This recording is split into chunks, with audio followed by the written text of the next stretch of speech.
इतिहासाच्या मोठ्या वळणांवर जेव्हा एखादी नवी शक्ती वादळासारखी येते तेव्हा जुन्या निष्ठावंत घराण्यांसमोर एकच प्रश्न उभा राहतो. पिढ्यानपिढ्या जपलेल्या निष्ठेसाठी स्वतःला संपवायचं की बदलत्या वाऱ्याची दिशा ओळखून आपलं अस्तित्व टिकवायचं. बरोबर. आज आपल्याकडे बाजिंद या पुस्तकातला एक लहान पण अत्यंत महत्वाचा उतारा आहे आणि हा उतारा आपल्याला अशाच एका संघर्षात अडकलेल्या शिर्के घराण्याची गोष्ट सांगतो. हो, आणि ही गोष्ट अशा काळातली आहे जेव्हा दख्खनची जुनी सत्ता म्हणजे विजापूरची आदिलशाही ती डळमळीत झाली होती आणि सह्याद्रीच्या दऱ्याखोऱ्यांतून छत्रपती शिवाजी महाराजांच्या रूपाने एक नवी मराठी शक्ती संपूर्ण हिंदुस्थानला हादरे देत होती. आणि याच वादळाच्या केंद्रस्थानी शिर्के घराणे सापडले होते. अगदी. आज आपण या उतार्याच्या माध्यमातून त्यांच्या निष्ठेची, त्यांच्या शौर्याची आणि त्यांच्या एका निर्णयाची चिरफाड करणार आहोत, ज्या निर्णयाने म्हणजे लेखकाच्या मते त्यांचं सगळं काही हिरावून घेतलं. चला तर मग सुरुवात करूया. या घराण्याची ओळख करून घेऊया. उतार्यात म्हटल्याप्रमाणे हे घराणं काय फार संपन्न गावातून आलेले नव्हतं, पण त्यांनी आपल्या पराक्रमाने आपलं नाव कमावलं होतं. हो. आणि ह्या घराण्याचे प्रमुख होते येसाजीराव शिर्के. पण त्यांची खरी ओळख काय होती? त्यांची खरी ओळख होती आदिलशाहीचे निष्ठावान मनसबदार. आता मनसबदार हा शब्द आपण सहज वापरतो, पण त्याचा अर्थ खूप खोल आहे. अच्छा. मनसबदार म्हणजे केवळ जहागीरदार नाही, ते आदिलशाहीच्या लष्करी आणि प्रशासकीय व्यवस्थेचा कणा होते की नाही. ओके. म्हणजे त्यांना सैन्य वगैरे बाळगावं लागायचं. हो, सैन्य बाळगावे लागे आणि सुलतानाच्या एका आदेशावर मोहिमेत उतरावे लागे. त्यांची जहागीर, त्यांचं पद, त्यांची प्रतिष्ठा हे सगळं काही आदिलशाहीच्या सेवेवर अवलंबून होतं. म्हणजे ही केवळ एक राजकीय निष्ठा नव्हती नाही, तर ती त्यांची ओळखच होती. पिढ्यानपिढ्या चालत आलेली एक व्यवस्था जिच्याशी ते पूर्णपणे जोडले गेले होते. अगदी. म्हणूनच उतार्यातलं ते एक वाक्य खूप महत्वाचं आहे. कोणतं? आमचे सारे घराणे कित्येक पिढ्या विजापूरच्या गादीची इमान इतबारे सेवा करत होते. यात कित्येक पिढ्या हा शब्द खूप काही सांगून जातो. ही निष्ठा त्यांच्या रक्तात होती. ती सोडणं म्हणजे स्वतःच्या पूर्वजांचा, स्वतःच्या इतिहासाचा अपमान करण्यासारखं होतं. हा त्यांच्या अस्तित्वाचा पाया होता. आणि याच पायाला हादरा देणारी एक घटना घडते. पुण्यात शिवाजीराजे भोसले हिंदवी स्वराज्याचा डाव मांडतात. हो. आणि हा डाव इतका प्रभावी ठरतो की लेखकाच्या शब्दात हिंदुस्थानातील पाची पाचशाह्या हादरून गेल्या. बरोबर. पाची पाचशाह्या म्हणजे दख्खनमधील 5 सुलतानी सत्ता: विजापूर, गोवळकोंडा, अहमदनगर, बिदर आणि वऱ्हाड. हो, या सगळ्या प्रस्थापित सत्ता होत्या आणि शिवाजी महाराजांनी या सगळ्यांना आव्हान दिलं. म्हणजे अफजल खानासारख्या बलाढ्य सरदाराचा प्रतापगडाच्या पायथ्याशी झालेला पराभव. हो. किंवा जावळीच्या चंद्रराव मोरेंचा पाडाव. अगदी. ह्या घटना म्हणजे केवळ लष्करी विजय नव्हते, तर ते एक नव्या युगाची नांदी होते. या घटनांनी हे सिद्ध केलं की शिवाजी महाराजांची शक्ती ही केवळ एक बंडखोरी नाहीये, तर ती एक प्रस्थापित होणारी सत्ता आहे. बरोबर. आणि इथेच जावळीचा मुद्दा थेट शिर्के घराण्याला जोडला जातो, कारण त्यांची यशवंत माची ही जावळीच्या प्रदेशातच होती. हो. ही माची म्हणजे काय हे आपण जरा स्पष्ट करूया का? नक्कीच. माची म्हणजे फक्त जमिनीचा तुकडा नाही.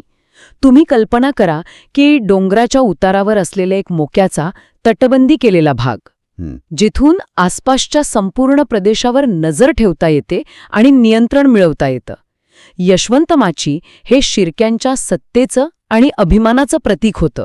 ओके. त्यामुळे जेव्हा शिवाजी महाराजांनी जावळी जिंकली तेव्हा स्वराज्याची सरहद थेट शिर्क्यांच्या दारापर्यंत, त्यांच्या या यशवंत माचीच्या सीमेला येऊन भिडली. म्हणजे आतापर्यंत जे युद्ध दूरवर सुरू होतं ते आता त्यांच्या अंगणात येऊन पोहोचलं होतं. म्हणजे आता त्यांना भूमिका घेणं भाग होतं. ते तटस्थ राहू शकत नव्हते. नाही.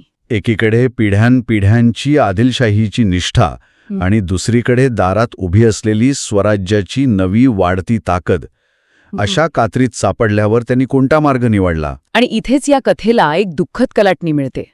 उतार्याचा लेखक मोठ्या खेदाने सांगतो, शिवाजीराजांच्या धाकाने आसपासची कित्येक बलाढ्य घराणी शिवाजीराजांचा कौल घेऊन स्वराज्यात सामील झाली, फक्त आमचे घराणे सोडून. फक्त आमचे घराणं सोडून. हो, या एका वाक्यात सगळं सार आहे. त्यांच्या आजूबाजूला असलेले इतर सरदार जे त्यांच्या इतकेच किंवा त्यांच्यापेक्षाही बलाढ्य होते, त्यांनी काळाची पावलं ओळखली. हां. त्यांनी पाहिलं की आदिलशाहीचा सूर्य मावळतोय आणि स्वराज्याचा सूर्य उगवतोय. त्यांनी एक प्रॅक्टिकल निर्णय घेतला, पण शिर्के घराण्याने तो घेतला नाही. पण मला एक प्रश्न पडतो, निष्ठा महत्वाची, पण अस्तित्व टिकवणे हे त्याहून महत्वाचं नाही का? म्हणजे इतर घराण्यांनी हा व्यवहार ओळखला होता, मग शिर्के कुठे चुकले? बरोबर. त्यांनी शिवाजी महाराजांच्या शक्तीला कमी लेखलं की त्यांच्या निष्ठेचा अभिमान त्यांना जास्त होता? हाच तर या कथेच्या केंद्रस्थानी असलेला प्रश्न आहे. याचं उत्तर कदाचित अनेक गोष्टींमध्ये दडलेलं आहे. एकतर जसं आपण आधी बोललो, त्यांची निष्ठा ही केवळ राजकीय नव्हती, ती त्यांची ओळख होती. हो. ती सोडणं त्यांना कदाचित कमीपणाचं वाटलं असेल. दुसरं कारण असू शकतं त्यांचा स्वतःच्या शक्तीवर असलेला प्रचंड आत्मविश्वास. अच्छा. आणि तिसरं, कदाचित त्यांना वाटलं असेल की स्वराज्याचं हे वादळ तात्पुरतं आहे आणि आदिलशाही पुन्हा उभी राहील. पण त्यांचा अंदाज चुकला. आणि त्या चुकीची किंमत? खूप मोठी होती. लेखक पुढच्याच वाक्यात सांगतो, बस हीच गोष्ट आमच्या घराण्याच्या नाशाला कारणीभूत ठरली.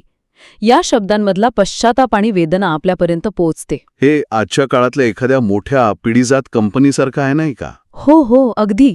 की नव्या तंत्रज्ञानाला स्वीकारायचं? बरोबर. अनेक जुन्या कंपन्या याच द्विधा मनस्थितीमुळे संपून जातात. शिर्क्यांसमोर असाच काहीसा पेच होता. अगदी समर्पक उदाहरण आहे. आणि त्यांच्या आत्मविश्वासाचं कारणही या उतार्यात दडलेलं आहे.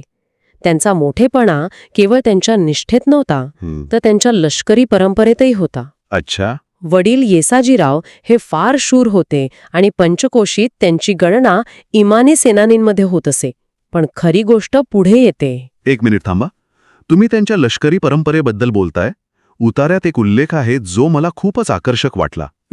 त्यांच्या सैन्याच्या प्रशिक्षणाबद्दल काहीतरी विशेष होतं नाही का? हो, आणि तो या कथेचा अत्यंत महत्वाचा भाग आहे. त्यांची फौज फार शूर व चिवट होती.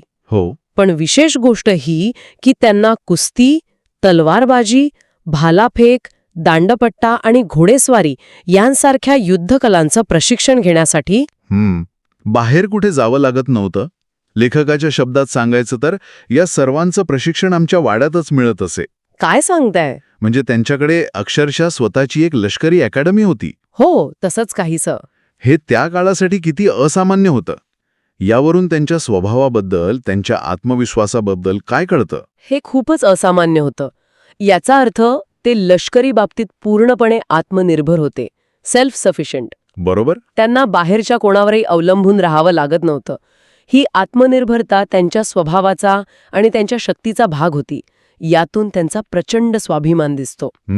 आणि याच स्वाभिमानामुळे, याच आत्मनिर्भरतेमुळे कदाचित त्यांना असं वाटलं असेल की आपण कोणापुढे झुकण्याची गरज नाही, आपण एकटे या वादळाचा सामना करू शकतो. म्हणजे त्यांची हीच ताकद दुर्दैवाने त्यांच्या अलिप्तपणाचं कारण ठरली असावी. अगदी. तर आता आपण हे सगळे तुकडे जोडून पाहूया. आपल्या समोर एक असं घराणं आहे जे पिढ्यानपिढ्या निष्ठावान आहे. त्यांचे प्रमुख शूर आहेत. त्यांच्याकडे स्वतःची लष्करी प्रशिक्षण देणारी व्यवस्था आहे. ते आत्मनिर्भर आहेत. हे सर्व तर सद्गुण आहेत. मग तरीही त्यांचा नाश का होतो? आणि इथेच आपल्याला या कथेतला खरा आणि सगळ्यात मोठा धडा मिळतो. तो म्हणजे जी निष्ठा एकेकाळी तुमची सर्वात मोठी ताकद असते, तीच बदलत्या जगात तुमची सर्वात मोठी कमजोरी बनू शकते. बापरे. शिर्के घराण्याची शोकांतिका हीच आहे की ते त्यांच्या सद्गुणामुळेच संपले.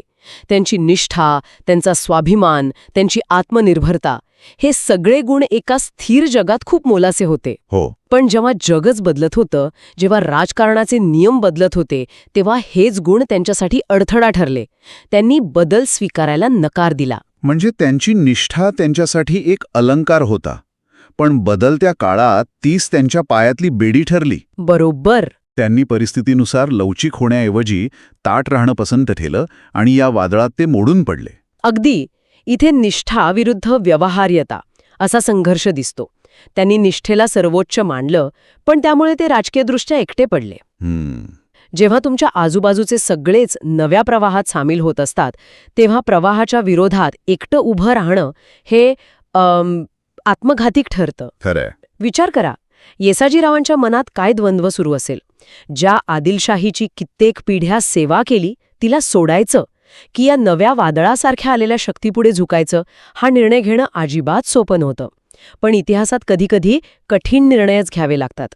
तर आज आपण बाजिंद या पुस्तकातल्या एका लहानशा उतार्याच्या आधारे शिर्के घराण्याची ही गोष्ट पाहिली. आदिलशाहीशी असलेली त्यांची अतूट निष्ठा, स्वराज्याच्या वादळात सामील न होण्याचा त्यांचा निर्णय, त्यांची स्वाभिमानी आणि आत्मनिर्भर लष्करी परंपरा. आणि या सगळ्याचं लेखकाच्या मते त्यांच्या घराण्यावर झालेला दुःखद परिणाम, या सगळ्या गोष्टी आपण समजून घेतल्या. हो, आणि ही कथा आपल्याला एका मोठ्या प्रश्नावर विचार करायला लावते. लेखक आपल्या घराण्याच्या नाशासाठी स्वराज्यात सामील न होण्याच्या निर्णयाला जबाबदार धरतात. यावरून एक विचार मनात येतो. काय? जेव्हा इतिहासाची चक्रे वेगाने फिरत असतात तेव्हा आपल्या जुन्या परंपरा आणि निष्ठा जपून इतिहासात लुप्त होणं अधिक सन्मानजनक आहे की काळाची पावले ओळखून नव्या व्यवस्थेत सामील होऊन आपलं अस्तित्व टिकवणे आणि भविष्याला आकार देण्याचा प्रयत्न करणे? खूप मोठा प्रश्न आहे हा. हो, या उतार्यात आपल्याला एका निर्णयाचा परिणाम दिसतो. पण आपण स्वतः अशा परिस्थितीत असतो तर आपण कोणता मार्ग निवडला असता आणि का, यावर विचार करण्यासारखं नक्कीच आहे.